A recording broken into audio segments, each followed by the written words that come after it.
చంద్రబాబు నాయుడిని ఏడిపించడంలో రామ్ గోపాల్ వర్మ ముందే ఉంటాడనమాట. తెలిసి ఇప్పుడు ముందే చాలా ఊపులో ఉన్నాడు. అది ముందుగానే వ్యూహం సినిమా విడుదలకు కోర్టు గ్రీన్ సిగ్నల్ ఇచ్చేసరికి ఇప్పుడే పార్టీల మీద పార్టీలు చేసుకుంటూ ఉన్నాడు రామ్ గోపాల్ వర్మ. ఇప్పుడు ఇలా ఉండగా మళ్ళీ ఒక ట్వీట్ పెట్టాడు రామ్ గోపాల్ వర్మ. మళ్ళీ ఏడిపించాడు చంద్రబాబు నాయుడిని.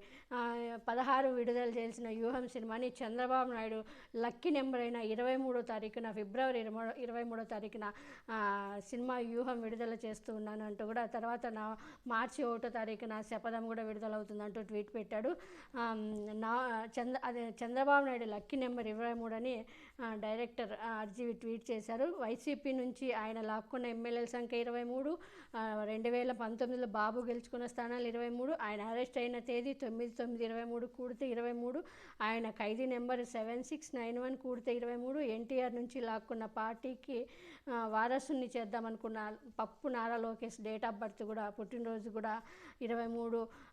కాబట్టి వ్యూహం cinema Chandrababu Naidu lucky number అయిన 23వ తారీఖున వ్యూహం సినిమాని విడుదల చేస్తున్నా అంటూ కూడా ఇంకొక మాస్ ర్యాగింగ్ చేస్తూ చంద్రబాబు నాయుడిని ఏడిపించారు ఆర్జీవి.